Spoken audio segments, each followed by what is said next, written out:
ಮದ್ದೂರು ವಿಚಾರ ಬಂದಾಗ ಒಂದಷ್ಟು ಮಾತುಗಳನ್ನು ಆಡಿದ್ರಿ. ಆ ರೀತಿಯ ಮಾತುಗಳು ಅನಿವಾರ್ಯ ಆಗಿತ್ತು ಅಂತನೋ. ಹಿಂದೂ ಮೆರವಣಿಗೆಯ ಮೇಲೆ ಕಲ್ಲು ತೂರಾಟ ಮಾಡಬಹುದು ಅನ್ನುವಂಥ ಧೈರ್ಯ ಎಲ್ಲಿಂದ ಬಂತವರಿಗೆ? ಆ ಸೊಕ್ಕು ಇಳಿಸ್ಬೇಕಾ ಬೇಡವಾ? ಮಾತು ಆಡ್ಬಿಡ್ತಾರೆ, ಆಮೇಲೆ ಅದಕ್ಕೆ ವಿವಾದವನ್ನು ತಮ್ಮ ಮೇಲೆ ತಾವೇ ಹೇಳ್ಕೊಳ್ತಾರೆ. ತಪ್ಪು ಮಾತಾಡಿಲ್ಲ, ತಪ್ಪಾಗಿ ಗ್ರಹಿಸಲಾಗಿದೆ. ಕ್ರಿಯೆಗೆ ರೆಸ್ಪಾನ್ಸ್ ಬರ್ತಾ ಇಲ್ಲ, ಪ್ರತಿಕ್ರಿಯೆಗೆ ಮಾತ್ರ ರೆಸ್ಪಾನ್ಸ್ ಬರ್ತಾ ಇದೆ. ಸಂವಿಧಾನ ಪಾಲಿಸೋರು ಈ ಥರದ ಹೀನ ಕೆಲಸ ಮಾಡ್ತಿದ್ರ. ನೀವು ನಿಮ್ಮನೆ ಮಕ್ಕಳನ್ನ ಕಳಿಸ್ಬಿಡ್ತೀರಾ? ಹಾಗೆ ಸಿ ಟಿ ರವಿ ಹತ್ರಕ್ಕೆ ಬರ್ಬೇಕಾದ್ರೆ ಹೆದರ್ಕೊಂಡು ಬರ್ತಾರೆ. ಬೇರೆಯವ್ರ ಮನೆ ಮಕ್ಕಳನ್ನ ಕಳಿಸ್ಬಿಟ್ಟು ನೀವು ಅವ್ರನ್ನ ಆತಂಕಕ್ಕೆ ದೂಡ್ತಾ ಇದ್ದೀರಾ, ಅಪಾಯಕ್ಕೆ ದೂಡ್ತಾ ಇದ್ದೀರಾ. ಯಾವ ಪರಿಸರದಲ್ಲಿ ಬೆಳೀತಾರೆ ಅದ್ರ ಪ್ರಕಾರ ಅವ್ರು ಇರ್ತಾರೆ. ಯು ಆರ್ ಅನ್ ಇಸ್ಲಾಮೋಫೋಬಿಕ್. ಅವರು ಒಳ್ಳೆಯವರು ಇರ್ಬೋದು ಕೆಲವರು, ಆದರೆ ಅವ್ರ ವಿಚಾರ ಒಳ್ಳೇದಿಲ್ಲ.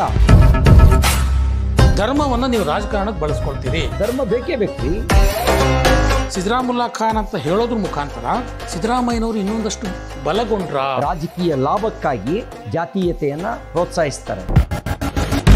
ಚುನಾವಣೆಯಲ್ಲಿ ಸೋತ ನಂತರ ಸರಿಪಡಿಸಿಕೊಳ್ಳುವಂಥ ಕೆಲಸವನ್ನ ನೀವು ಎಷ್ಟು ಗಂಭೀರವಾಗಿ ಮಾಡಿದ್ದೀರಿ, ವೈಯಕ್ತಿಕವಾಗಿ ಎಷ್ಟು ಶ್ರಮ ಹಾಕಿದ್ದೀರಿ. ಸ್ನೇಹಿತರೆ ನಮಸ್ಕಾರ, ಹೊಸ ದಿಗಂತ ಡಿಜಿಟಲ್ ಚಾನಲ್ಗೆ ಸ್ವಾಗತ. ದೇಶದಲ್ಲಿ ಬಹುಶಃ ಬಿಹಾರ ಬಿಟ್ಟರೆ ಪೊಲಿಟಿಕಲಿ ಚಾರ್ಜ್ಡ್ ಸಿಚುಯೇಷನ್ ಕಾಣ್ತಾ ಇರೋದು ಬಹುಶಃ ಕರ್ನಾಟಕದಲ್ಲಿ ಅಂತ ಅನಿಸುತ್ತೆ. ಯಾಕೆಂದರೆ ಅಷ್ಟೊಂದು ವಿದ್ಯಮಾನಗಳು ಒಂದರ ನಂತರ ಕರ್ನಾಟಕದಲ್ಲಿ ನಡೀತಾ ಇದೆ. ಒಂದು ಧರ್ಮಸ್ಥಳದ ವಿಚಾರ ಇರಬಹುದು, ಮದ್ದೂರು ಗಣೇಶ ವಿಚಾರ ಇರ್ಬೋದು, ಅದಕ್ಕೆ ಪೂರಕವಾಗಿ ಮುಖ್ಯಮಂತ್ರಿಗಳು ಹೇಳಿದಂತಹ ಅಸಮಾನತೆ ವಿಚಾರ ಇರ್ಬೋದು. ಒಟ್ಟಾರೆಯಾಗಿ ವಾದ ಪ್ರತಿವಾದಗಳು ನಿರಂತರವಾಗಿ ಕಾಣ್ತಾ ಇರುವಂಥ ರಾಜ್ಯ ಕರ್ನಾಟಕ. ಈ ಎಲ್ಲ ವಾದ ಪ್ರತಿವಾದಗಳಲ್ಲಿ ಕೇಂದ್ರ ಬಿಂದುವಾಗಿ ಇರುವಂಥವರು ರಾಜ್ಯದ BJP ನಾಯಕರಾದಂಥ ಸಿ ಟಿ ರವಿಯವರು. ಸಿ ಟಿ ರವಿಯವರು ಇವತ್ತು ನಮ್ಮ ಜೊತೆ ಇದ್ದಾರೆ.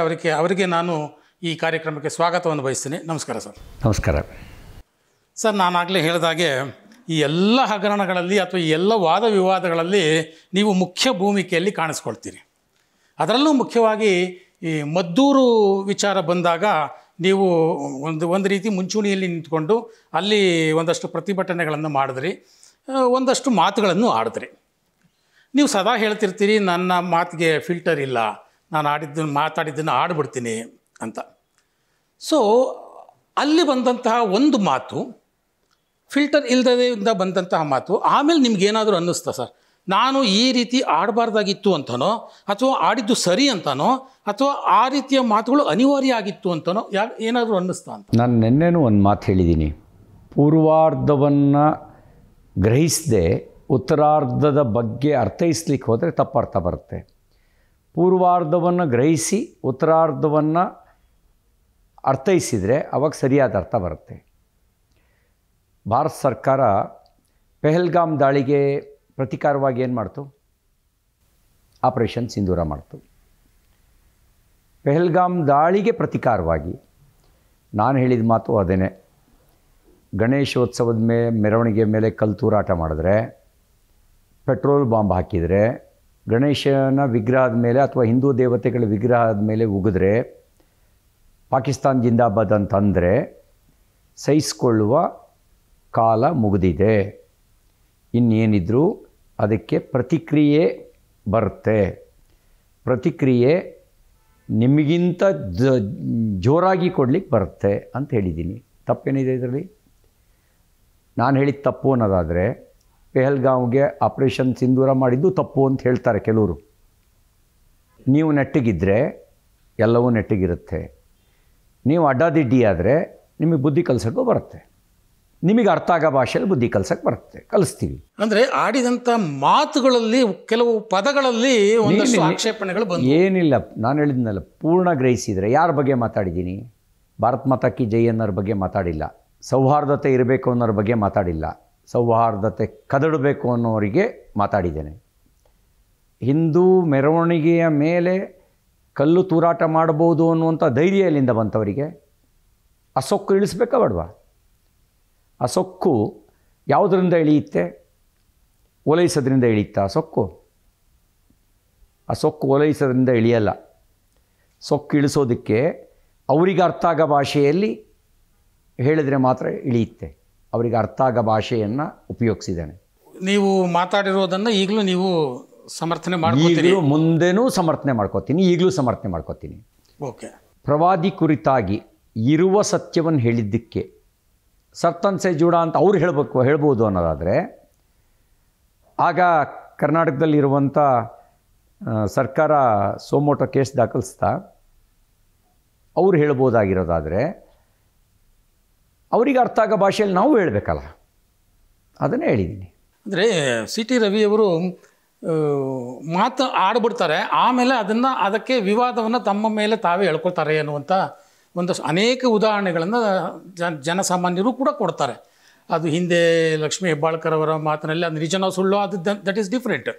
ಅದಾದ ನಂತರ ಅದಕ್ಕೆ ಇನ್ನೂ ಚುನಾವಣಾ ಸಮಯದಲ್ಲಿ ಹೀಗೆಲ್ಲ ಮಾತಾಡ್ಬಿಡ್ತಾರೆ, ಆಮೇಲೆ ಅವರು ಅದರಲ್ಲಿ ವಿವಾದನ ಮೈಮೇಲೆ ಹೇಳ್ಕೊಳ್ತಾರೆ. ಪೂರ್ಣ ಗ್ರಹಿಸಿದರೆ ತಪ್ಪರ್ಥ ಬರೋದೇ ಇಲ್ಲ. ಚುನಾವಣೆ ಸಂದರ್ಭದಲ್ಲಿರ್ಬೋದು, ಯಾವುದೇ ಸಂದರ್ಭದಲ್ಲಿರ್ಬೋದು, ಪೂರ್ಣ ಗ್ರಹಿಸಿದರೆ ತಪ್ಪರ್ಥ ಬರಲ್ಲ. ಸ್ವಲ್ಪ ಅರ್ಧ ಮಾತ್ರ ಗ್ರಹಿಸಿದರೆ ತಪ್ಪರ್ಥ ಬರುತ್ತೆ. ನಾನು ತಪ್ಪು ಮಾತಾಡಿಲ್ಲ, ತಪ್ಪಾಗಿ ಗ್ರಹಿಸಲಾಗಿದೆ. ಈಗ ನೀವು ಹೇಳ್ರಿ, ಈಗ ಗಣಪತಿ ಮೆರವಣಿಗೆ ಮೇಲೆ ಕಲ್ಲು ತೂರಾಟ ಮಾಡಿದ್ರು ಸುಮ್ಮನೆ ಇರಬೇಕಾ? ಸುಮ್ಮನೆ ಇರಬೇಕು ಅನ್ನೋದು ಹಿಂದೂಗಳಿಗೆ ಮಾತ್ರನಾ? ಅವ್ರಿಗೆ ಅಪ್ಲೈ ಆಗಲ್ವಾ? ಅವ್ರು ಯಾಕೆ ಡಿ ಜೆ ಹೇಳಿ ಕೆ ಜೆ ಹೇಳಿಗೆ ಬೆಂಕಿ ಹಾಕಿದ್ರು ಕೇಳಿ? ಯಾಕೆ ಉದಯಗಿರಿ ಪೊಲೀಸ್ ಠಾಣೆ ಮೇಲೆ ದಾಳಿ ಮಾಡಿದರು ಕೇಳಿ? ಯಾಕೆ ಹುಬ್ಬಳ್ಳಿ ಪೊಲೀಸ್ ಠಾಣೆ ಮೇಲೆ ದಾಳಿ ಮಾಡಿದರು ಕೇಳಿ? ಅವರಿಗೆ ಅಪ್ಲೈ ಆಗದೇ ಇರೋದನ್ನು ನಮ್ಗೆ ಯಾಕ್ರಿ ಅಪ್ಲೈ ಮಾಡಬೇಕು ಅಂತ ಕೇಳ್ತೀರಿ? ಅಂದರೆ ಅವರು ಬೇಕಾದ ಮಾಡ್ಬೋದು, ನೀವು ಪ್ರತಿಕ್ರಿಯೆಯಾಗಿ ಏನು ಮಾಡಬಾರ್ದು ಅನ್ನೋದು ಹೇಡಿಗಳಿಗೆ ಮಾತ್ರ ಹೇಳಬೇಕಾಗಿರೋದು. ಆ ಹೇಡಿತನದ ಕಾಲ ಇಲ್ಲ ಈಗ. ನಿಮಗೆ ಅರ್ಥ ಆಗೋ ಭಾಷೆಯಲ್ಲೇ ಹೇಳ್ತೀವಿ. ಕ್ರಿಯೆಗೆ ರೆಸ್ಪಾನ್ಸ್ ಬರ್ತಾ ಇಲ್ಲ, ಪ್ರತಿಕ್ರಿಯೆಗೆ ಮಾತ್ರ ರೆಸ್ಪಾನ್ಸ್ ಬರ್ತಾ ಇದೆ. ಇದು ಈ ವಾತಾವರಣ ಯಾಕೆ ಸೃಷ್ಟಿಯಾಯಿತು ಅಂತ ನಿಮ್ಗೆ ಅನಿಸುತ್ತೆ? ಓಲೈಕೆ ರಾಜಕಾರಣ ಇಲ್ಲದೇ ಇದ್ದಿದ್ದರೆ ಡಿ ಜೆ ಹೇಳಿ ಕೆ ಜೆ ಹೇಳಿ ಸುಟ್ಟವ್ರನ್ನ ಕೇಸ್ ವಾಪಸ್ ತಗೊಳ್ಬೇಕು ಅಂತ ರೆಕಮೆಂಡ್ ಮಾಡ್ತಿದ್ರೇನ್ರಿ? ಓಲೈಕೆ ರಾಜಕಾರಣ ಇಲ್ಲದೇ ಇದ್ದರೆ ಉದಯಗಿರಿ ಠಾಣೆ, ಹುಬ್ಬಳ್ಳಿ ಠಾಣೆ ಮೇಲೆ ದಾಳಿ ಮಾಡಿದವ್ರು ಕೇಸ್ ವಾಪಸ್ ತಗೊಳ್ತೀವಿ ಅಂತಕ್ಕಂಥ ರೆಕಮೆಂಡನ್ನು ಕ್ಯಾಬಿನೆಟಲ್ಲಿ ಮಾಡ್ತಿದ್ರ? ಸಂವಿಧಾನ ಪಾಲಿಸೋರು ಈ ಥರದ ಹೀನ ಕೆಲಸ ಮಾಡ್ತಿದ್ರ?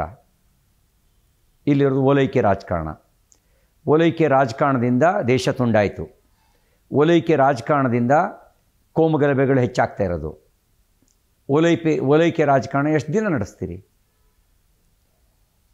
ಎಲ್ಲಿಗೆ ತಗೊಂಡೋಗ್ಬೇಕು ಅಂತ ಮಾಡಿದ್ದೀರಿ ದೇಶನ? ಅದ್ರ ವಿರುದ್ಧ ಯಾರು ಧ್ವನಿ ಎತ್ತಬೇಕಲ್ಲ. ನನಗೆ ಇಲ್ಲಿ ಅನ್ಸೋದು, ಇದು ವೋಟ್ ಬ್ಯಾಂಕ್ ರಾಜಕಾರಣದಿಂದ ಆಚೆಗೆ ಒಂದಷ್ಟು ಜನಗಳಿಗೆ ಒಂದಷ್ಟು ವಿಚಾರಗಳನ್ನು ಪ್ರಸ್ತಾಪಿಸೋ ಅಗತ್ಯ ಇದೆ ಅಂತ ಅನಿಸುತ್ತೆ. ಇಲ್ಲಿ ಬರೀ ಅಧಿಕಾರ ಗಳಿಸೋದಷ್ಟೇ ಅಲ್ಲ, ಕಾಂಗ್ರೆಸ್ಸಿಗರಿಗೂ ಅರ್ಥ ಮಾಡಿಸುವಂಥ ಒಂದಷ್ಟು ವಿಚಾರಗಳು ವೋಟ್ ಬ್ಯಾಂಕ್ನಿಂದ ಆಚೆಗೂ ಇದೆ ಅನ್ನುವಂಥದ್ದನ್ನು, ಅದನ್ನು ಬಿ ಜೆ ಪಿ ಅಥವಾ ನೀವಾಗಲಿ ಜನಗಳ ಮುಂದಿಡುವ ಪ್ರಯತ್ನವನ್ನು ಹೇಗೆ ಮಾಡ್ತಾ ಇದ್ದೀರಿ ಅಂತ? ನಾವು ಬಿಡ್ತಾನೆ ಇದ್ದೀವಿ ಅದನ್ನು. ನಾನು ಸತ್ಯ ಹೇಳಿದ್ರೆ ಕೋಮುವಾದಿಯನ್ನು ಹಣೆಪಟ್ಟೆ ಕಟ್ತಾರೆ. ಹಿಂದೂ ಯಾವತ್ತೂ ಕೋಮುವಾದಿ ಆಗೋಕ್ಕಾಗಲ್ಲ. ಹಿಂದೂ ಕೋಮುವಾದಿ ಆಗಿದ್ದರೆ ನೂರಾರು ಮತಗಳು, ನೂರಾರು ವಿಚಾರಗಳು ಒಟ್ಟಿಗೆ ಬದುಕ್ತಿರಲಿಲ್ಲ. ಇಲ್ಲಿ ಒಂದನ್ನು ಕೊಂದು ಇನ್ನೊಂದು ಬದುಕುವ ವ್ಯವಸ್ಥೆ ಹಿಂದೂಗಳಲ್ಲಿ ಇಲ್ಲ. ಒಂದ್ರ ಜೊತೆಗೆ ಇನ್ನೊಂದು ಬದುಕುವ ವ್ಯವಸ್ಥೆ ಇದೆ. ಹಾಗಾಗಿ ಇಲ್ಲಿ ಶೈವನೂ ಇದ್ದಾರೆ, ವೀರಶೈವರು ಇದ್ದಾರೆ, ವೈಷ್ಣವರು ಇದ್ದಾರೆ, ಶಾಕ್ತರು ಇದ್ದಾರೆ, ತಾಂತ್ರಿಕರು ಇದ್ದಾರೆ, ಬೌದ್ಧರು ಇದ್ದಾರೆ, ಸಿಖ್ರು ಇದ್ದಾರೆ, ಜೈನರು ಇದ್ದಾರೆ, ನಾಸ್ತಿಕರು ಇದ್ದಾರೆ. ಅಷ್ಟು ಮಾತ್ರ ಅಲ್ಲ, ಹೊರಗಡೆಯಿಂದ ಬಂದಂಥ ಮತಗಳನ್ನು ಕೂಡ ಇರಲಿಕ್ಕೆ ಜಾಗ ಕೊಟ್ಟಿದೆ. ಯಾಕೆ ಅಂತಂದರೆ ಹಿಂದೂ ಅನ್ನೋದೇ ಅದು ಸರ್ವವ್ಯಾಪಿ, ಎಲ್ಲವನ್ನು ಒಳಗೊಳ್ತಕ್ಕಂಥದ್ದು. ಹಿಂದೂ ಅನ್ನೋದೇ ದೇವನೊಬ್ಬ ನಾಮ ಹಲವು ಅನ್ನೋ ತತ್ವವನ್ನು ಅಳವಡಿಸ್ಕೊಂಡಿರೋದು. ಹಿಂದೂ ಅನ್ನೋದೇ ಅಣುರೇಣು ತೃಣಕಾಷ್ಟಗಳಲ್ಲೂ ದೇವರನ್ನು ಕಾಣೋದು. ಹಿಂದೂ ಅನ್ನೋದೇ ಎಲ್ಲ ವಿಚಾರಗಳಲ್ಲೂ ದರ್ಶನವನ್ನು ಹುಡುಕೋದು. ಯಾರು ಬದಲಾಗಬೇಕಾಗಿರೋದು? ಯಾರು ಮತೀಯವಾದಿಗಳಿದ್ದಾರೆ ಅವ್ರು ಬದಲಾಗಬೇಕು. ಯಾರು ಸಹಬಾಳ್ವೆಯನ್ನು ತನ್ನ ವಿಚಾರದಲ್ಲೇ ಅಳವಡಿಸ್ಕೊಂಡಿಲ್ಲ ಅವರು ಬದಲಾಗಬೇಕು. ಯಾರ ದೇವನೊಬ್ಬನೇ, ಉಳಿದಿದ್ದೆಲ್ಲ ಸೈತಾನರು ಅಂಥೇಳಿ ಉಳಿದ ದೇವರನ್ನು ನಿಕೃಷ್ಟವಾಗಿ ಕಾಣ್ತಾರೆ, ಅವರು ಬದಲಾಗಬೇಕು. ತಮ್ಮ ಮತಗ್ರಂಥ ಮಾತ್ರ ಶ್ರೇಷ್ಠ, ಉಳಿದಿದ್ದೆಲ್ಲ ಸುಳ್ಳು ಅಂತಕ್ಕಂಥ ತಪ್ಪು ಕಲ್ಪನೆಯನ್ನು ಹೊಂದಿರೋರು ಅವ್ರು ಬದಲಾಗಬೇಕು. ವಿಜ್ಞಾನ ಮುಂದುವರೆದು ಭೂಮಿ ದುಂಡಿಗಿದೆ ಅಂತ ಹೇಳಿದ್ರು ಕೂಡ ಭೂಮಿ ಚಪ್ಪಟೆ ಇದೆ ಅಂತ ಹೇಳುವಂಥ ಕಂದಾಚಾರವನ್ನೇ ತನ್ನ ಮತಗ್ರಂಥದಲ್ಲಿ ಒಪ್ಕೊಂಡು ಅದೇ ಸತ್ಯ ಅಂತ ಹೇಳುವವರು ಅವರು ಬದಲಾಗಬೇಕು. ರ್ಯಾಡಿಕಲೈಸ್ ಮಾಡುವಂಥ ಎಕೋಸಿಸ್ಟಮ್ಮು ಆ್ಯಕ್ಟಿವ್ ಆಗಿದೆ. ಅದರೊಳಗಡೆ ಸಹಬಾಳ್ವೆಗೆ ಅವಕಾಶ ಕೊಡೋದೇ ಇಲ್ಲ. ಇದನ್ನು ಥಾಟ್ಸ್ ಆಫ್ ಪಾಕಿಸ್ತಾನ್ನಲ್ಲಿ ಡಾಕ್ಟರ್ ಬಿ ಆರ್ ಅಂಬೇಡ್ಕರ್ ಅವರು, ಸಂವಿಧಾನ ಶಿಲ್ಪಿ ಬಿ ಆರ್ ಅಂಬೇಡ್ಕರ್ ಅವರು ಭಾಳ ಸ್ಪಷ್ಟವಾಗಿ ವಿವರಿಸಿದ್ದಾರೆ. ನಾವು ಪ್ರತ್ಯೇಕ ರಾಷ್ಟ್ರ ಅಂತ ಭಾವಿಸ್ತಾರೆ. ಅವ್ರ ಜೊತೆಯಲ್ಲಿ ಹೊಂದಾಣಿಕೆ ಮಾಡಿಕೊಳ್ಳುವಂಥ ಅದಕ್ಕೆ ಅವಕಾಶವೇ ಇಲ್ಲ. ಒಂದು ವೇಳೆ ಹೊಂದಾಣಿಕೆ ಮಾಡಿಕೊಳ್ಳೋಕೆ ಹೊರಟ್ರೆ ಅದನ್ನು ಹರಾಮ್ ಅಂತ ಭಾವಿಸ್ತಾರೆ. ಮತ್ತು ಹೊಂದಾಣಿಕೆ ಮಾಡಿಕೊಂಡ್ರೆ ಅದು ಸ್ಟ್ರಾಟಜಿ ಆಗಿರುತ್ತೆ, ಪರ್ಮನೆಂಟ್ ಅಲ್ಲ. ಅದು ಕೇವಲ ಸಾಂದರ್ಭಿಕ ತಂತ್ರಗಾರಿಕೆ ಆಗಿರುತ್ತೆ ಅನ್ನೋದನ್ನು ಉದಾಹರಣೆ ಸಹಿತವಾಗಿ ಡಾಕ್ಟರ್ ಬಿ ಆರ್ ಅಂಬೇಡ್ಕರ್ ಅವರು ಸ್ವತಂತ್ರ ಪೂರ್ವದಲ್ಲೇ ಥಾಟ್ಸ್ ಆಫ್ ಪಾಕಿಸ್ತಾನ್ನಲ್ಲಿ ಎಳೆಯಾಗಿ ಬಿಡಿಸಿಟ್ಟಿದ್ದಾರೆ. ಮತ್ತು ಅದಕ್ಕೆ ಪರಿಹಾರವನ್ನು ಅವರು ಹೇಳಿದರು. ಒಟ್ಟಾಗಿದ್ದರೆ ದೊಡ್ಡ ಪ್ರೆಷರ್ ಗ್ರೂಪ್ ಆಗಿ ಇಡೀ ವ್ಯವಸ್ಥೆಯನ್ನೇ ನಿಯಂತ್ರಣದಲ್ಲಿ ತೆಗೆದುಕೊಳ್ತಾರೆ. ಬೇರೆಯಾಗಿ ಇಲ್ಲಿ ಅವರ ಅಸ್ತಿತ್ವ ಉಳ್ಕೊಂಡ್ರೆ ಆಗ ಸಮಸ್ಯೆ ಹಾಗೆ ಉಳಿಯುತ್ತೆ. ಸಮಸ್ಯೆ ಹೋಗಬೇಕು ಅಂತ ಹೇಳಿದ್ರೆ ಅಸ್ತಿತ್ವದ ಜೊತೆಗೆ ಬೇರೆ ಮಾಡಿ ಅಂತ ಹೇಳಿದರು. ಅಸ್ತಿತ್ವನೂ ಸೇರಿಸಿ ಕಳಿಸ್ಬಿಡಿ, ಅದಕ್ಕೆ ಪಾಪ್ಯುಲೇಷನ್ ಎಕ್ಸ್ಚೇಂಜ್ ಅಂತಕ್ಕಂಥ ಪದಪ್ರಯೋಗ ಮಾಡಿದ್ರು. ಟರ್ಕಿ ಮತ್ತು ಗ್ರೀಕ್ನ ಉದಾಹರಣೆ ಕೊಟ್ಟರು. ಅವತ್ತಿನ ರಾಜಕೀಯ ನೇತೃತ್ವ ಅದನ್ನು ಮಾಡದೇ ಇದ್ದ ಪರಿಣಾಮ ಪಾಕಿಸ್ತಾನ ಆಯಿತು. ಅಲ್ಲಿರೋ ಹಿಂದೂಗಳು ಸಂಕಷ್ಟ ಅನುಭವಿಸೋಂಗಾಯಿತು, ನಿರಾಶ್ರಿತರಾಗಬೇಕಾಯ್ತು, ಸಾಯಬೇಕಾಯ್ತು, ಅತ್ಯಾಚಾರಕ್ಕೆ ಒಳಗಾಗಬೇಕಾಯ್ತು. ಇರುವ ಭಾರತದಲ್ಲೂ ನಮಗೆ ನೆಮ್ಮದಿ ಇಲ್ದಂಗೆ ಆಯಿತು. ಅಲ್ಲಿರುವಂಥ ಹಿಂದೂಗಳನ್ನು ಇಲ್ಲಿಗೆ ಕರೆಸಿ, ಇಲ್ಲಿರೋ ಮುಸಲ್ಮಾನರನ್ನು ಅಲ್ಲಿಗೆ ಕಳಿಸಿ, ಆಮೇಲೆ ಒಂದು ಸ್ನೇಹ ಸಂಬಂಧವನ್ನು ಇಟ್ಕೊಂಡಿದ್ದರೆ ಅವ್ರ ಪಾಡಿಗೆ ಅವರು ಇರ್ತಿದ್ರು, ನಮ್ಮ ಪಾಡಿಗೆ ನಾವಿರ್ತಿದ್ವಿ. ಈಗೇನಾಯಿತು? ಇಲ್ಲಿರೋರು ಪಾಕಿಸ್ತಾನ ಜಿಂದಾಬಾದ್ ಅಂತ ಕೂಗ್ತಾರೆ, ಇಲ್ಲ ಅನ್ನ ತಿಂದು. ಯಾಕೆ ಅಂತಂದರೆ ಅದಕ್ಕೆ ಕಾರಣ ಇಸ್ಲಾಮಿನ ಚಿಂತನೆಗಳು. ಇಸ್ಲಾಮಿನ ಚಿಂತನೆಗಳೇನು ಹೇಳುತ್ತೆ ಅಂದರೆ all Muslims are one body one soul ಅಂತ ಹೇಳುತ್ತೆ. ಗಡಿ ಇಲ್ಲ ನಿಮಗೆ ಅಂತ ಹೇಳುತ್ತೆ.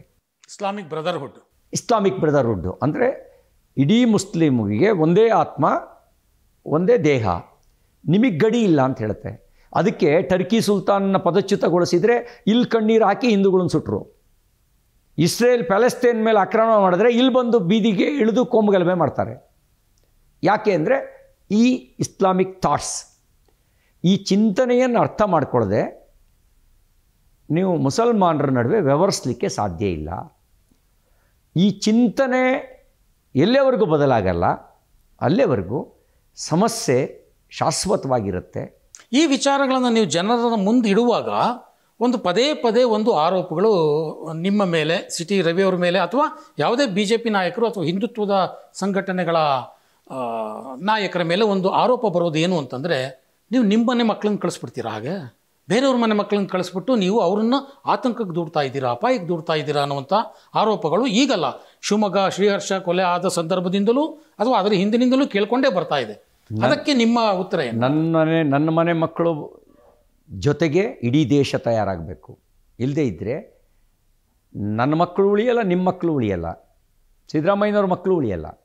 ಯಾಕೆ ಅಂದರೆ ಇಸ್ಲಾಮಿನ ದೃಷ್ಟಿಯಲ್ಲಿ CT ರವಿ ಮಕ್ಕಳು ಕಾಫಿರ್ರೆ, ಸಿದ್ದರಾಮಯ್ಯನವ್ರ ಮಕ್ಕಳು ಕಾಫಿರ್ರೆ, DK ಶಿವಕುಮಾರ್ ಮಕ್ಕಳು ಕಾಫಿರ್ರೆ. ಹಾಗೆ ಯಾರು ಉಳ್ಕೋಬೋದು ಅಂತ ಭಾವಿಸಿದರೆ ಸ್ವತಂತ್ರ ಪೂರ್ವದ ಕಮ್ಯುನಿಸ್ಟು ಮುಖಂಡರುಗಳು ಪಾಕಿಸ್ತಾನ ಬಿಟ್ಟು ಓಡೋರಬೇಕಾಯಿತು. ಅವರು ಹಿಂದುತ್ವದ ಪರ ಇರಲಿಲ್ಲ. ನಾವು ಧರ್ಮ ಅಫೀಮು ಅಂತ ಕರಿತೀವಿ ಅಂತ ಹೇಳ್ತಿದ್ರು. ಫಸ್ಟು ಸುಟ್ಟಿದ್ದೆ ಅವ್ರ ಮನೇನ, ಮೊದಲು ಅತ್ಯಾಚಾರಕ್ಕೆ ಒಳಗಾಗಿದ್ದೆ ಅವ್ರ ಮನೆ ಹೆಣ್ಮಕ್ಳು. ಹಂಗಾಗಿ CT ರವಿ ಹತ್ರಕ್ಕೆ ಬರ್ಬೇಕಾದ್ರೆ ಹೆದರ್ಕೊಂಡು ಬರ್ತಾರೆ. ಮೊದಲು ಹೋಗೋದೇ ಸಿದ್ದರಾಮಯ್ಯನವ್ರ ಮನೆಗೆ. ಆ ಕಾಫಿರನ್ನು ಮುಗಿಸಿ ನನ್ನ ಹತ್ರಕ್ಕೆ ಬರ್ತಾರೆ. ಇದು ನಾನು ಹೆದರ್ಸೋಕೆ ಹೇಳ್ದಿರೋದಲ್ಲ, ಜಗತ್ನಲ್ಲಿ ನಡೆದಿರೋದು. ಕೋ ಎಕ್ಸಿಸ್ಟೆನ್ಸನ್ನು ಇಸ್ಲಾಂ ಒಪ್ಪಲ್ಲ. ಮುಸಲ್ಮಾನರು ನಮ್ಮಂಗೆ ನಿಮ್ಮಂಗೆ ಯಾವ ಪರಿಸರದಲ್ಲಿ ಬೆಳೀತಾರೆ ಅದರ ಪ್ರಕಾರ ಅವರು ಇರ್ತಾರೆ. ಇಡೀ ಸೃಷ್ಟಿಯ ಜಡ ಚೇತನ ಎಲ್ಲದರಲ್ಲೂ ಭಗವಂತನ ಕಾಣೋದು ನಮ್ಮದು. ಹಾಗಾಗಿ ನಮಗೆ ಅಲ್ಲನ ದೇವರು ಅಂತ ಒಪ್ಕೊಳ್ಳೋಕೆ ಏನೂ ಸಮಸ್ಯೆ ಇಲ್ಲ. ಜೀಸಸ್ನ ದೇವರು ಅಂತ ಒಪ್ಕೊಳ್ಳೋಕೆ ಏನೂ ಪ್ರಾಬ್ಲಮ್ ಇಲ್ಲ. ಕ್ರಿಶ್ಚಿಯನ್ರನ್ನ ಅವ್ರದ್ದೊಂದು ದೇವ್ರನ್ನ ಕಾಣುವ ಮಾರ್ಗ ಅಂತ ಒಪ್ಕೊಳ್ಳೋಕೆ ನಮಗೇನು ಸಮಸ್ಯೆ ಇಲ್ಲ. ಮುಸಲ್ಮಾನರು ಅವರು ದೇವ್ರನ್ನ ಸಾಕ್ಷಾತ್ಕರಿಸ್ಕೊಳ್ಳೋಕ್ಕೆ ಹೊರಟಿರೋ ಒಂದು ಮಾರ್ಗ ಅಂತ ಏನೂ ಸಮಸ್ಯೆ ಇಲ್ಲ. ಪ್ರಾಬ್ಲಮ್ ಇರೋದು ಅವರು ಜಗತ್ತನ್ನು ನೋಡೋ ದೃಷ್ಟಿ, ಅವರು ಅನ್ಯಮತೀಯರನ್ನು ನೋಡೋ ದೃಷ್ಟಿ. ಅನ್ಯ ವಿಚಾರಗಳಿಗೆ ಅಲ್ಲಿ ಜಾಗನೇ ಇಲ್ಲ. ಇದ್ರ ಕಾರಣದಿಂದಲೇ ಗಾಂಧೀಜಿ ಕೂಡ ವಿಫಲರಾದರು. ಗಾಂಧಿಯಷ್ಟು ಪ್ರಾಮಾಣಿಕ ಪ್ರಯತ್ನ ಯಾರೂ ಮಾಡಲಿಲ್ಲ. ಭಜನೆಯಲ್ಲೇ ರಘುಪತಿ ರಾಘವ ರಾಜಾರಾಮ್ ಪತಿತ ಪಾವನ ಸೀತಾರಾಮ್ ಈಶ್ವರ ಅಲ್ಲ ತೇರಾ ನಾಮ್ ಅಂತ ಹೇಳಿಸಿದರು. ನಮ್ಮ ಬಾಯಲ್ಲಿ ಹೇಳಿಸಿದ್ರು, ಹಿಂದೂಗಳ ಬಾಯಿನಲ್ಲಿ. ಮುಸಲ್ಮಾನರ ಬಾಯಿನಲ್ಲಿ ಇವತ್ತಿಗೂ ಬರಲಿಲ್ಲ. ದೇವಸ್ಥಾನದಲ್ಲಿ ಮಸೀದಿಯಲ್ಲಿ ಅದನ್ನು ಹಾಕಿ ಹೇಳಿಸ್ಬಿಟ್ರೆ, ಶಾಲೆಯಲ್ಲಿ ಮದ್ರಸದಲ್ಲಿ ಅದನ್ನು ಕಲಿಸ್ಬಿಟ್ರೆ ಜಗಳಕ್ಕೆ ಆಸ್ಪದನೇ ಇರಲ್ಲ. We are ready, they are ready. ಯಾಕೆಂದರೆ ನಮಗೆ ಇದರಲ್ಲಿ ಡಿಸ್ಪ್ಯೂಟೇ ಇಲ್ಲ. ಯಾಕೆ? ದೇವನೊಬ್ಬ ನಾಮ ಹಲವು ಅನ್ನೋದು ನಮ್ಮ ತತ್ವ. ವಿವಾದ ಇರೋದು ಯಾರಿಗೆ? ಅವರಿಗೆ. ಬದಲಾಗಬೇಕಾದವ್ರು ಯಾರು? ಅವರು. ಅಂದರೆ ಪಾಠ ಯಾರಿಗೆ ಹೇಳಬೇಕಾ? ಅವ್ರಿಗೆ ಹೇಳಬೇಕಾ? ಅವರಿಗೆ ಆ ಬೋಧನೆ ಮಾಡ್ತಿರೋರಿಗೆ ಹೇಳಬೇಕಾ? ಅಥವಾ ಸರ್ವೇ ಜನೋ ಸುಖಿನೋ ಭವಂತು ಅಂತ ಹೇಳುವಂಥ ಹಿಂದೂಗಳಿಗೆ ಹೇಳಬೇಕಾ ಪಾಠನ? ಈಗ ಪಾಠ ಯಾರಿಗೆ ಹೇಳ್ತಾ ಇದ್ದೀರಿ? ಸರ್ವೇ ಜನೋ ಸುಖಿನೋ ಭವಂತು ಅನ್ನುವಂಥವರಿಗೆ ಪಾಠ ಹೇಳ್ತಾ ಇದ್ದೀರಿ. ಪಾಠ ಹೇಳಬೇಕಾಗಿರೋದು ಯಾರಿಗೆ? ಬಾಮಿಯಾನ್ನಲ್ಲಿ ನಗನಗ್ತಾ ಇದ್ದಂಥ ಬುದ್ಧನನ್ನು ಪಿರಂಗಿ ಇಟ್ಟು ಉಡಾಯಿಸಿದ್ರಲ್ಲ, ಬಾಮಿಯಾನ್ನಲ್ಲಿ ಇಸ್ಲಾಂ ಬರೋದಕ್ಕೆ 1200 ವರ್ಷಗಳ ಮುಂಚೆನೇ ಬುದ್ಧ ಇದ್ದ. ಜಗತ್ತಿಗೆ ಶಾಂತಿಯ ಸಂದೇಶ ಸಾರ್ತಾ ನಿಂತಿದ್ದ. ಅವನೊಂದು ಸಹಿಸ್ಕೊಳ್ದೇ ಇರೋರು ನಾಳೆ ಅಂಬೇಡ್ಕರ್ನ ಸಹಿಸ್ಕೋತಾರ, ಬಸವಣ್ಣವ್ರು ಸಹಿಸ್ಕೋತಾರ, ಸಂವಿಧಾನನ ಸಹಿಸ್ಕೊಳ್ತಾರ? ಅಂದರೆ ಈ ಚಿಂತನೆಗಳನ್ನು ಬದಲಾಯಿಸ್ಬೇಕಾ ಬೇಡವಾ? ಈ ಚಿಂತನೆಗಳು ಎಲ್ಲಿಂದ ಬಂತೋ ಅದು ನಾಶವಾಗದೆ ಬದಲಾಗಲ್ಲ. ಈ ಚಿಂತನೆಗಳು ಅಂದಾಗ ನನಗೆ ಬಾನು ಮುಷ್ತಾಕ್ ಅವರ ಒಂದು ನಿಮ್ಗೆ ಗೊತ್ತಿದೆ, ಬಾನು ಮುಷ್ತಾಕ್ ಅವರ ಒಂದು ಹೇಳಿಕೆ ಎಷ್ಟೆಲ್ಲ ವಿವಾದಗಳಿಗೆ ಕಾರಣ ಆಯಿತು ಅಂತ. ಅದೀಗ ಹೈಕೋರ್ಟ್ ಕೂಡ ಅದು ಕಾನೂನುಬದ್ಧವಾಗಿ ಅವರನ್ನು ಆಹ್ವಾನಿಸಲಾಗಿದೆ, ಇಲ್ಲಿ ಸಂವಿಧಾನ ಉಲ್ಲಂಘನೆ ಆಗಿಲ್ಲ ಅನ್ನುವಂಥದ್ದನ್ನು ಹೇಳಿದೆ. ಆದರೆ ಬಾನು ಮುಷ್ತಾಕ್ ಅವರ ಹೇಳಿಕೆಗೆ ವಿರೋಧ ವ್ಯಕ್ತ ಆಗ್ತಿರೋದು ಕಾನೂನು ಅಥವಾ ಸಂವಿಧಾನ ಅಲ್ಲ, ಅದನ್ನು ಮೀರಿದ ಭಾವನೆಗಳ ವಿಚಾರದಲ್ಲಿ. ಈ ವಿಚಾರದಲ್ಲಿ ನಿಮ್ಮ ಏನು? ನ್ಯಾಯಾಲಯ ಸಂವಿಧಾನಿಕ ವ್ಯವಸ್ಥೆಯ ಒಳಗೆ ಮಾತ್ರ ಆಲೋಚನೆ ಮಾಡುತ್ತೆ. ಕನ್ನಡ ತಾಯಿ ಭುವನೇಶ್ವರಿಯ ಬಗ್ಗೆ ಅವರಾಡಿದ ಮಾತು, ಕನ್ನಡ ಬಾವುಟದ ಬಗ್ಗೆ ಅವರಾಡಿದ ಮಾತು, ಅರಿಶಿಣ ಕುಂಕುಮದ ಬಗ್ಗೆ ಅವರಾಡಿದ ಮಾತು, ಅದರಿಂದ ವಿವಾದ ಆಗಿದ್ದು. ಬಾನು ಮುಸ್ತಾಕ್ ಮುಸಲ್ಮಾನವನ ಕಾರಣಕ್ಕೆ ವಿವಾದ ಅಲ್ಲ. ಅದಕ್ಕೆ ಮುಂಚೆನೇ ನಿಸಾರ್ ಅಹಮದ್ದು ಉದ್ಘಾಟನೆ ಮಾಡಿದರು, ಆ ಕಾರಣಕ್ಕೆ ವಿವಾದ ಅಲ್ಲ. ಕನ್ನಡ ಬಾವುಟದ ಬಗ್ಗೆ ಅವರಾಡಿದ ಮಾತು, ಅರಿಶಿಣ ಕುಂಕುಮದ ಬಗ್ಗೆ ಅವರಾಡಿದ ಮಾತು.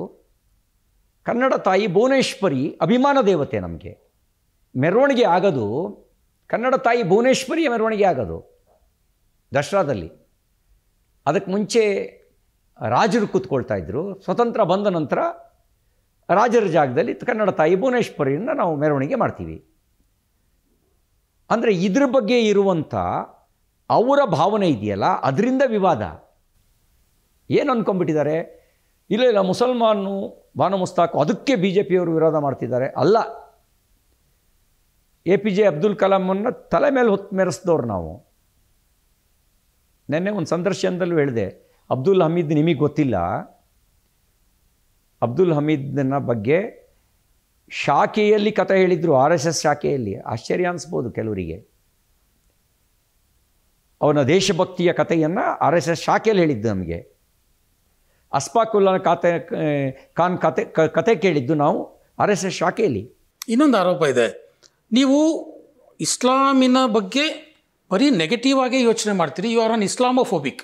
ನಿಮಗೆ ಇಸ್ಲಾಮನ್ನು ಬೈಯೋದು ಬಿಟ್ಟರೆ ಬೇರೆ ನಿಮಗೆ ಯಾವುದು ಏನು ಯೋಚನೆ ಇಲ್ಲ. ನಾನು ಬೈತಾ ಇಲ್ಲ, ವಿಮರ್ಶೆಗೊಳಪಡಿಸ್ತಾ ಇದ್ದೀನಿ,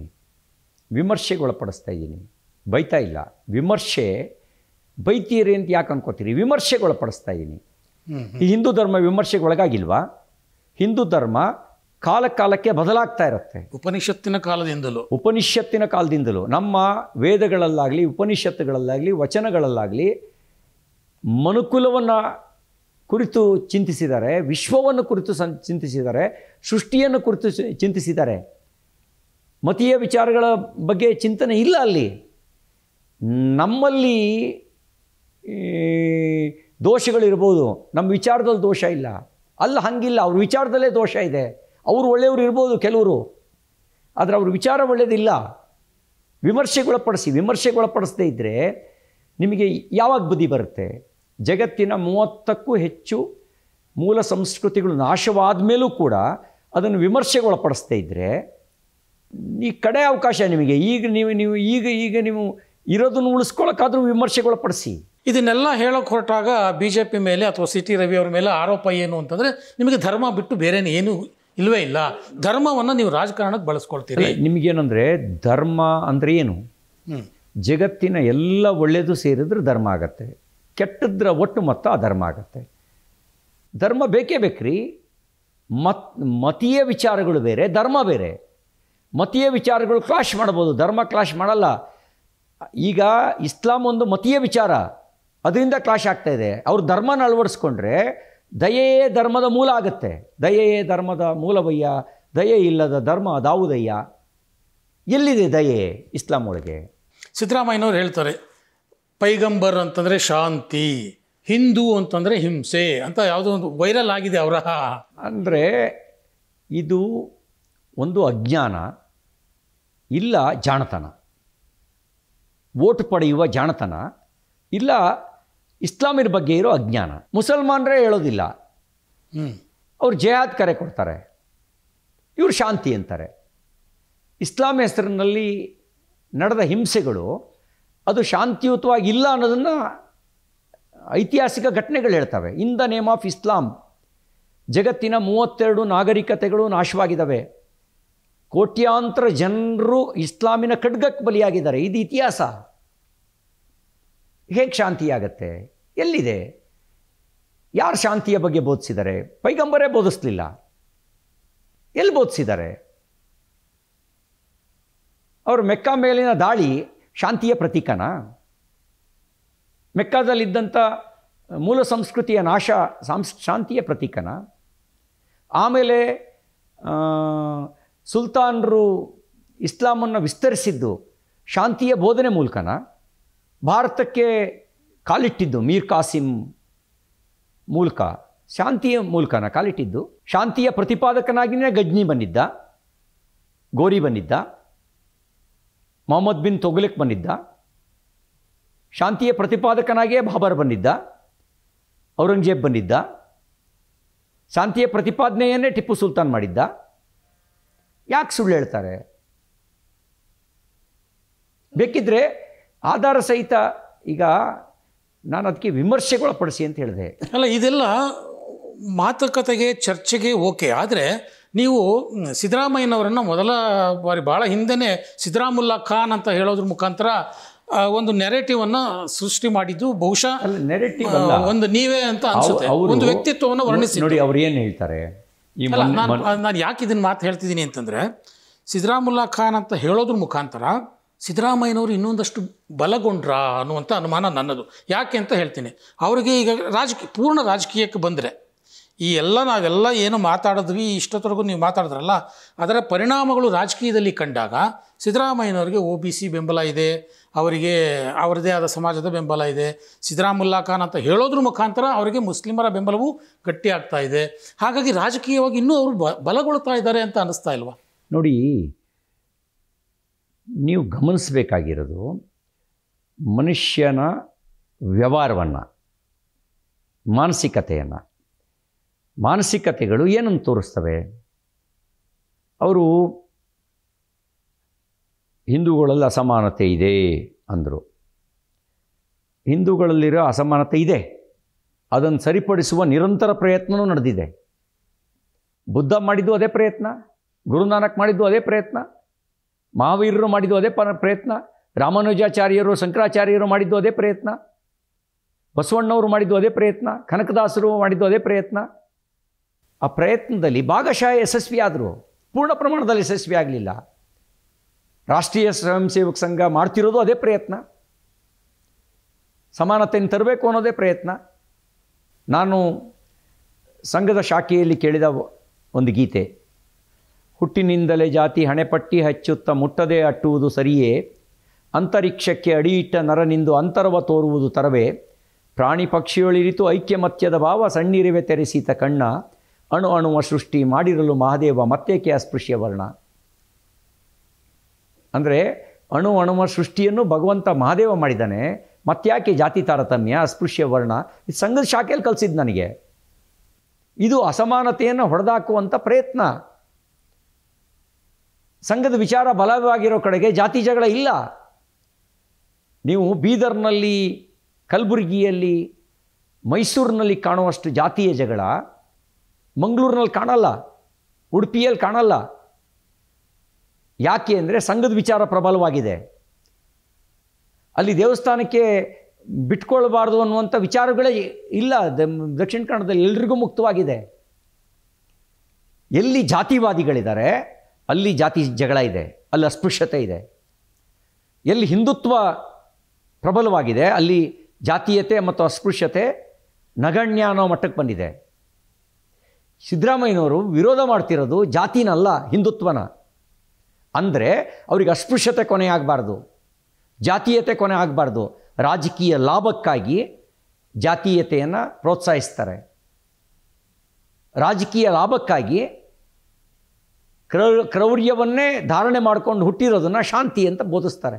ಅಂದರೆ ಜಾತಿ ಗಣತಿಯ ವಿಚಾರ ಬಂದಾಗ ಸಿದ್ದರಾಮಯ್ಯನವರು ಜಾತಿ ಗಣತಿಯನ್ನು ಕೇವಲ ರಾಜಕೀಯಕ್ಕಾಗೇ ಮಾಡ್ತಾ ಇದ್ದಾರೆ ಅಂತ. No doubts. ಇದರಿಂದ ಸಮಾಜಕ್ಕೆ ಒಂದಷ್ಟು ಒಳ್ಳೆ ಆಗುತ್ತೆ. ನೋ ಡೌಟ್ಸ್, ನಿಮಗೆ ಅನುಮಾನನೇ ಬೇಡ.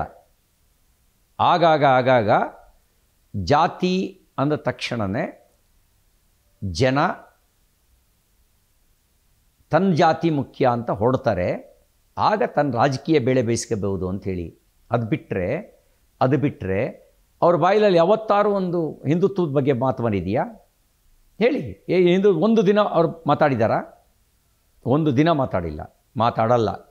ಬಟ್ ಆ ಒಂದು ಸಮಾಜದ್ದು, ನೀವು ಭವಿಷ್ಯದ ಸಮಾಜವನ್ನು ನೋಡ್ತಾ ಇದ್ದೀರಲ್ಲ, ಆ ಭವಿಷ್ಯದ ಸಮಾಜದತ್ತ ಹೋಗೋದಕ್ಕೆ ಒಂದಷ್ಟು ಅಡೆತಡೆಗಳು ಇದೆ ಅಂತ ಅನಿಸ್ತಾ ಇಲ್ವ ನಿಮ್ಗೆ? ಯಾಕಂತಂದರೆ RSS ಅಂದ ತಕ್ಷಣ ಅದು ಮೇಲ್ಜಾತಿಯ ಹಿತಾಸಕ್ತಿಗಾಗಿಯೇ ಇರುವಂಥ ಒಂದು ಸಂಸ್ಥೆ ಅಂತ ಒಂದು ಪ್ರತಿಬಿಂಬಿತ ಈಗಾಗಲೇ ಮಾಡಿಬಿಟ್ಟಿದ್ದಾರೆ ಸ್ವಾತಂತ್ರ್ಯ ಬಂದ ದಿನದಿಂದಲೂ. BJP ಅಂದರೆ ಯಾರು ಮಾಡಿದ್ದು? ಭಾರತೀಯರೇ. ಯಾರು ಮಾಡಿದ್ದು ನೋಡಿ, ಭಾರತೀಯರೇ ಮಾಡಿರುವ. ಯಾರಿಗೆ RSS ಬಗ್ಗೆ ಪೂರ್ವಾಗ್ರಹ ಇತ್ತೋ, ಯಾರಿಗೆ RSS ಬಗ್ಗೆ ದ್ವೇಷ ಇತ್ತೋ ಅವರು ಮಾಡಿದ್ದು. ಆದರೆ RSSಗೆ ಬಂದವರು, ಶಾಖೆಗೆ ಬಂದವರು RSS ಬಗ್ಗೆ ಏನು ಅನುಭವಿಸ್ತಾರೋ ಅದು ಸತ್ಯ. ಹೊರಗಡೆಯಿಂದ ಹೇಳಿದವರು ಮಾತು ಸತ್ಯ ಅಲ್ಲ. ಯಾರು ಅಲ್ಲಿ ಬಂದು ಶಾಖೆಯಲ್ಲಿ ಸಂಸ್ಕಾರ ಪಡಿತಾರೋ ಅದು ಸತ್ಯ, ಅನುಭವಿಸ್ತಾರೋ ಅದು ಸತ್ಯ. ನಾನು ಹೇಳಿದ್ನಲ್ಲ, ಅಬ್ದುಲ್ ಹಮೀದ್ ಬಗ್ಗೆ ಹೇಳ್ಕೊಟ್ಟಿದ್ದು ನನಗೆ RSSೇ. ಸೇವೆ ಎಂಬ ಯಜ್ಞದಲ್ಲಿ ಸಮಿದೆಯಂತೆ ಉರಿಯುವ ದೇಯ ಮಹಾಜಲದಿಯೊಳಗೆ ಸಲಿಲವಾಗಿ ಹರಿಯುವ ಉಚ್ಚ ನೀಚ ಭೇದವ ಅಳಿಸಿ ದೂರಗೊಳಿಸುತ್ತಾ ಈ ಹಾಡು ಕಲಿಸಿದ್ದು ಸಂಘನೇ ನಮಗೆ. ಅಂದರೆ ಸೇವೆ ಎಂಬ ಯಜ್ಞದಲ್ಲಿ ಸಮಿದೆ ಥರ ಉರಿಬೇಕು ನೀನು, ಉಚ್ಚ ನೀಚ ಭೇದವನ್ನು ಅಳಿಸಿ ದೂರಗೊಳಿಸ್ಬೇಕು ಅಂತ ಹೇಳಿದ್ದನ್ನು ಸಂಘ ಹೇಳಿದ್ದು. ಈ ಸಂಘದ ಬಗ್ಗೆ ಜಾತಿ ಹಣೆಪಟ್ಟಿ ಕಟ್ಟುವನು ಒಂದು ದ್ವೇಷದಿಂದ ಕಟ್ತಾನೆ, ಇಲ್ಲ ಪೂರ್ವಾಗ್ರಹದಿಂದ ಕಟ್ತಾನೆ, ಇಲ್ಲ ಅರಿವಿಲ್ಲದೆ ಕಟ್ತಾನೆ. ಯಾರು ಶಾಖೆಗೆ ಬರ್ತಾನೆ ಆತನಿಗೆ ಸಂಘ ಅರ್ಥ ಆಗತ್ತೆ. ಪೂರ್ವಾಗ್ರಹದಿಂದ ಇರೋರಿಗೆ ಸಂಘ ಅರ್ಥ ಆಗಕ್ಕೆ ಸಾಧ್ಯ ಇಲ್ಲ. BJPಯಲ್ಲಿರುವಂಥ ಅನೇಕರಿಗೂ ಸಹ ಇನ್ನೂ ಸಂಘ ಅರ್ಥ ಆಗಬೇಕು ಅಂತ ಅನ್ಸಲ್ವ ನಿಮಗೆ? BJPಯಲ್ಲಿರೋರು ಎಲ್ಲರೂ ಸ್ವಯಂ ಸೇವಕರಲ್ಲ. ರಾಜಕೀಯ ಕಾರಣಕ್ಕೆ BJPಗೆ ಬಂದಿರೋರು ಇದ್ದಾರೆ, ವೈಚಾರಿಕ ಕಾರಣಕ್ಕೆ BJPಗೆ ಬಂದಿರೋರು ಇದ್ದಾರೆ, ಸಾಂದರ್ಭಿಕ ಕಾರಣಕ್ಕೆ BJPಗೆ ಬಂದಿರೋರು ಇದ್ದಾರೆ. ಹಲವಾರು ಥರದವ್ರು ಇರ್ತಾರೆ. BJP is a mass party. Cadre base party ಆಗಿದ್ದಾಗ ಅವರಿಗೆ ಎಲ್ಲರೂ ಬಹುತೇಕ 90% ಸಂಘದ ಸ್ವಯಂ ಸೇವಕರೇ ಆಗಿದ್ದರು. ಮಾಸ್ ಪಾರ್ಟಿ ಆದಾಗ ಎಲ್ಲರೂ ಬಂದಿದ್ದಾರೆ, ಬೇರೆ ಬೇರೆ ಪಕ್ಷಗಳಿಂದಲೂ ಬಂದಿದ್ದಾರೆ. ಇಲ್ಲ, ಆ ಕಾರಣಕ್ಕಾಗಿಯೇ ಬಿ ಜೆ ಪಿಯಲ್ಲಿ ಒಂದಷ್ಟು ಬೇರೆ ಬೇರೆ ರೀತಿಯ ವಿಭಿನ್ನ ಯೋಚನೆಗಳು ಎಲ್ಲೋ ಒಂದು ಕಡೆ ಅದರ ಒಗ್ಗಟ್ಟಿಗೆ ಒಂದು ಸ್ವಲ್ಪ ಎಲ್ಲೋ ಅಡೆತಡೆ ಆಯಿತು ಅಂತ ಅನ್ಸಲ್ವಾ ನಿಮಗೆ? ಆದರೆ ಬಿ ಜೆ ಪಿ ನಡೆಯೋದು ಸಾಮೂಹಿಕ ನಿರ್ಣಯದ ಮೇಲೆ, ಬಿ ಜೆ ಪಿ ನಡೆಯೋದು ಸಿದ್ಧಾಂತದ ಮೇಲೆ. ನೀವು ವ್ಯಕ್ತಿಯ ವ್ಯವಹಾರದಲ್ಲಿ ವ್ಯತ್ಯಾಸಗಳು ಕಾಣಬಹುದು, ಪಕ್ಷದ ವ್ಯವಹಾರದಲ್ಲಿ ವ್ಯತ್ಯಾಸ ಕಾಣಲ್ಲ. ಆರ್ಟಿಕಲ್ 370 ರದ್ದುಪಡಿಸಬೇಕು ಅಂತ ಪಕ್ಷ ನಿರ್ಣಯ ಮಾಡಿದಾಗ ಅದು ಪಕ್ಷದ ನಿರ್ಣಯ ಆಯಿತು. ರಾಮ ಮಂದಿರ ನಿರ್ಮಾಣ ಆಗಬೇಕು ಅಂತ ಪಕ್ಷ ನಿರ್ಣಯ ಮಾಡಿದಾಗ ಅದು ಪಕ್ಷದ ನಿರ್ಣಯ ಆಯಿತು. ಆದರೆ ರಾಜ್ಯ ಬಿ ಜೆ ಪಿಯಲ್ಲಿ ಆ ರೀತಿಯ ಒಗ್ಗಟ್ಟಿನ ಒಂದು ತಂಡವಾಗಿ ಕೆಲಸ ಮಾಡುವಂಥ ಒಂದು ಪ್ರವೃತ್ತಿ ಎಲ್ಲೋ ಒಂದು ಕಡೆ ಕಾರ್ಯಕರ್ತರಲ್ಲೂ ಒಂದಷ್ಟು ಗೊಂದಲಗಳಿಗೆ ಕಾರಣ ಆಗಿದೆ ಅಂತ ಅನ್ಸುತ್ತೆ. ಯಾವ ಉದ್ದೇಶಕ್ಕೆ ಭಾರತೀಯ ಜನತಾ ಪಾರ್ಟಿ ಅಂತ ರಾಜಕೀಯ ಪಕ್ಷದ ನಿರ್ಮಾಣ ಆಯಿತು ಅಂತ ನಾವೆಲ್ಲರೂ ಅರ್ಥ ಮಾಡಿಕೊಂಡ್ರೆ ಡಿಸ್ಪ್ಯೂಟ್ ಬರೋದೇ ಇಲ್ಲ. ಬಟ್ ಅರ್ಥ ಆಗಲಿಲ್ವಲ್ಲ ಒಂದಷ್ಟು ಜನ. ಪ್ರೋಸೆಸ್ಸು ಅದು ನಿರಂತರವಾಗಿ ನಡಿಬೇಕಾಗಿರೋದು. ಸ್ವಾಭಾವಿಕವಾಗಿ ಮನುಷ್ಯ ಸ್ವಾರ್ಥಿ. ಅವನು ಸ್ವಾರ್ಥದಿಂದ ಮೇಲೆದ್ದು ನಿಲ್ಲಬೇಕು ಅಂತಲೇ ಸಂಸ್ಕಾರ ಕೊಡಬೇಕು. ಆ ಮೇಲೆದ್ದು ನಿಲ್ಲಬೇಕು ಅಂತಲೇ ವೈಚಾರಿಕತೆಯ ಸ್ಪರ್ಶ ಕೊಡಬೇಕು. ಅದು ಅರ್ಥ ಆಗ್ತಾ ಆಗ್ತಾ ಆಗ್ತಾ ಆತ ನನ್ನ ಪಕ್ಷ ಇಂಥ ಉದ್ದೇಶಕ್ಕಿರೋದು ಅಂತ ಯೋಚನೆ ಮಾಡ್ತಾನೆ, ಅರ್ಥ ಮಾಡ್ಕೊಳ್ತಾನೆ, ಅದರ ಸಾಮೂಹಿಕತೆಯ ಜೊತೆಗೆ ಸಮಿತ್ತಾಗ್ತಾನೆ. ಈಗ ಬಹುಶಃ ಪಕ್ಷದ ಉದ್ದೇಶಗಳು ಸ್ಪಷ್ಟವಾಗಿ ಗೊತ್ತಿರೋ ವ್ಯಕ್ತಿಗಳ ಪೈಕಿ ಯತ್ನಾಳ್ ಅವರು ಕೂಡ ಒಬ್ಬರು. ಪಕ್ಷದ ಉದ್ದೇಶ ಸ್ಪಷ್ಟವಾಗಿ ಗೊತ್ತಿದೆ, ಆದರೆ ಇವತ್ತವ್ರು ಪಕ್ಷದಲ್ಲಿಲ್ಲ. ಇದು ಒಂದು ರೀತಿ ವಿಪರ್ಯಾಸ ಅಲ್ವಾ? ನಾನು ಆ ಬಗ್ಗೆ ಇಲ್ಲಿ ಚರ್ಚೆ ಮಾಡೋಕ್ಕೆ ನಾನು ಬಯಸೋದಿಲ್ಲ. ವ್ಯಕ್ತಿ ಪರಿಪೂರ್ಣ ಅಲ್ಲ ಅನ್ನೋದನ್ನು ರಾಷ್ಟ್ರೀಯ ಸ್ವಯಂ ಸೇವಕ ಸಂಘದ ಸಂಸ್ಥಾಪಕರಾದಂಥ ಡಾಕ್ಟರ್ ಕೇಶವ್ ಬಲರಾಮ್ ಹೆಡ್ಗೇವಾರ್ ಅವರೇ ಹೇಳಿಬಿಟ್ಟಿದ್ದಾರೆ. ವ್ಯಕ್ತಿ ಪರಿಪೂರ್ಣ ಅಲ್ಲ. ಯಾರನ್ನ ಗುರುವಾಗಿ ಸ್ವೀಕಾರ ಮಾಡಬೇಕು ಅಂದಾಗ ಅವರು ಭಗವದ್ ಧ್ವಜವನ್ನು ಗುರುವಾಗಿ, ಬಹುತೇಕ ಜನ ಅಂದ್ಕೊಂಡಿದ್ರು ಡಾಕ್ಟರ್ ಜಿನೇ ಗುರು ಅಂಥೇಳಿ. ಆದರೆ ಡಾಕ್ಟರ್ ಜಿ ಹೇಳಿದರು ಭಗವಾನ್ ನಮ್ಮ ಗುರು. ಆಗ ಅವ್ರು ಹೇಳಿದ ಮಾತು ವ್ಯಕ್ತಿ ಪರಿಪೂರ್ಣ ಅಲ್ಲ. ಹಾಗಾಗಿ ವ್ಯಕ್ತಿ ನನ್ನನ್ನು ಒಳಗೊಂಡಂತೆ ನಾವು ಪರಿಪೂರ್ಣರಲ್ಲ. ನಮ್ಮೊಳಗೆ ಲೋಪದೋಷಗಳಿರ್ಬೋದು, ನಮ್ಮ ವಿಚಾರದಲ್ಲ. ನಮ್ಮ ವಿಚಾರ ಶ್ರೇಷ್ಠವಾಗಿರೋದು, ಅದು ರಾಷ್ಟ್ರ ಮೊದಲು ಅನ್ನೋದೇ ನಮ್ಮ ವಿಚಾರ. ನನ್ನನ್ನು ನೋಡಿ ನಿಮಗೆ ಕಸಿಬಿಸಿ ಆಗ್ಬೋದು, ಆದರೆ ನಮ್ಮ ವಿಚಾರ ನೋಡಿದಾಗ ನಿಮಗೆ ಕಸಿಬಿಸಿ ಆಗೋಕ್ಕೆ ಸಾಧ್ಯ ಇಲ್ಲ. ಈಗ ಅನೇಕ ಕಾರ್ಯಕರ್ತರ ಒಂದು ಅಭಿಲಾಷೆ ಏನೆಂದರೆ ಯತ್ನಾಳ್ ಅವರು ಮತ್ತೆ ಬಿ ಜೆ ಪಿಗೆ ಬರಬೇಕು ಅನ್ನುವಂಥದ್ದು ಕಾಣ್ಬರ್ತಾ ಇದೆ, ಗ್ರೌಂಡಲ್ಲಿ ಕಾಣ್ಬರ್ತಾ ಇದೆ. ಇದಕ್ಕೆ ನಿಮ್ಮ ಅಭಿಪ್ರಾಯ?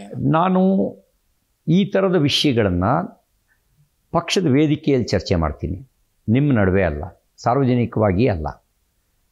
ಅವಕ್ಕೆ ಪಕ್ಷದ ವೇದಿಕೆ ಇದೆ, ಪಕ್ಷದಲ್ಲಿ ಚರ್ಚೆ ಮಾಡ್ತೀನಿ. ಸರಿ, ಓಕೆ, ಫೈನ್. ನಾನು ಕೊನೆಯದಾಗಿ ನಿಮ್ಮ ಚಿಕ್ಕಮಗಳೂರು ಕ್ಷೇತ್ರದ ವಿಚಾರಕ್ಕೆ ಬರೋದಾದರೆ, ಚುನಾವಣೆಯಲ್ಲಿ ಸೋತ ನಂತರ ಬಹುಶಃ ನೀವು ಆತ್ಮವಿಮರ್ಶೆ ಮಾಡ್ಕೊಂಡಿರ್ತೀರಿ, ಯಾವ್ಯಾವ ಕಾರಣಗಳು ಏನು ಎತ್ತ ಅಂತ. ಸೊ ಆ ಕಾರಣಗಳನ್ನು ಗುರುತಿಸಿ ಅದನ್ನು ಸರಿಪಡಿಸಿಕೊಳ್ಳುವಂಥ ಕೆಲಸವನ್ನು ನೀವು ಎಷ್ಟು ಗಂಭೀರವಾಗಿ ಮಾಡಿದ್ದೀರಿ, ವೈಯಕ್ತಿಕವಾಗಿ ಎಷ್ಟು ಶ್ರಮ ಹಾಕಿದ್ದೀರಿ? ನೋಡಿ, ಸರಿಪಡಿಸ್ಕೊಳ್ಳೋದು ಒಂದು ನಿರಂತರವಾಗಿರೋ ಪ್ರೋಸೆಸ್ಸು.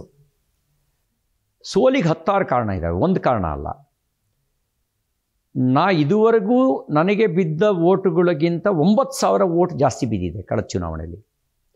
ಅಂದರೆ ನಾನು 6 ಎಲೆಕ್ಷನ್ ಕಂಟೆಸ್ಟ್ ಮಾಡಿದ್ದೀನಿ ಅಸೆಂಬ್ಲಿ.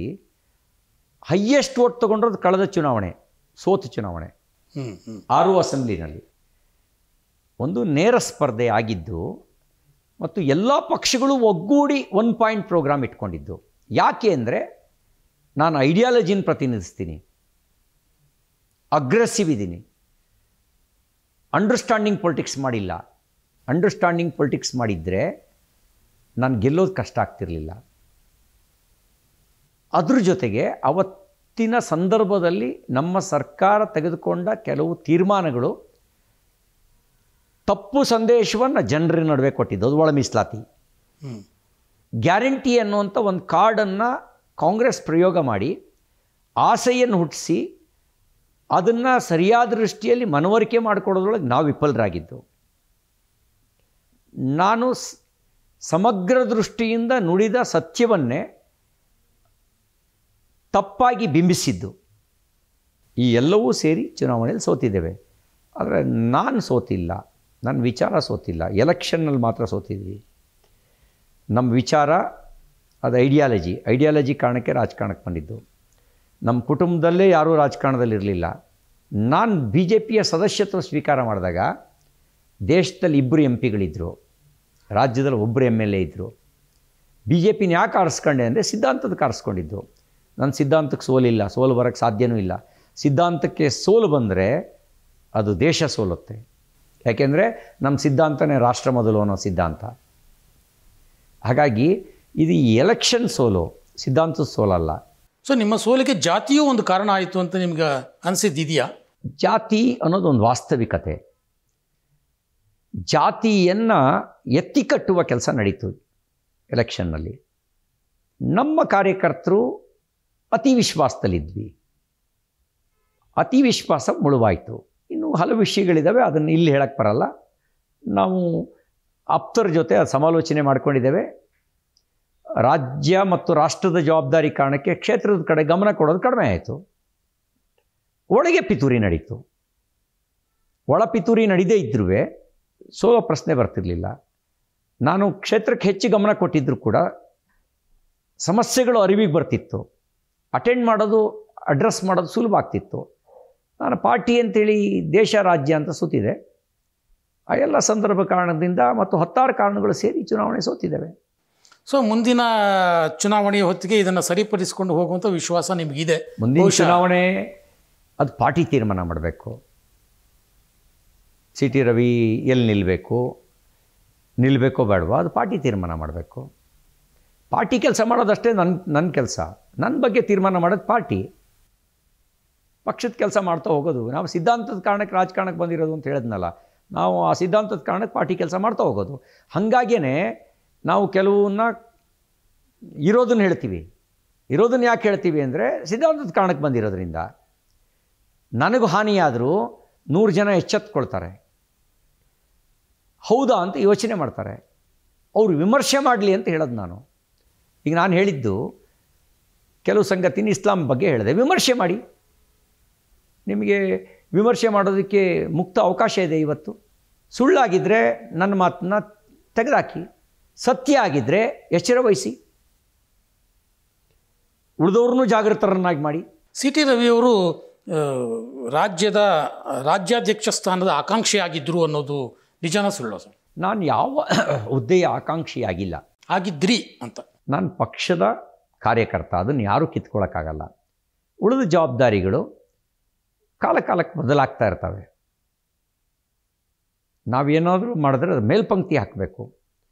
ನಾನು ಆಕಾಂಕ್ಷಿ ಅಂತ ಒಳಗೂ ಹೇಳ್ಕೊಂಡಿಲ್ಲ, ಹೊರಗೂ ಹೇಳ್ಕೊಂಡಿಲ್ಲ. ಕೊಟ್ಟ ಜವಾಬ್ದಾರಿಗೆ ನ್ಯಾಯ ಕೊಡುವಂಥ ಪ್ರಾಮಾಣಿಕ ಪ್ರಯತ್ನ ಮಾಡಿದ್ದೇನೆ.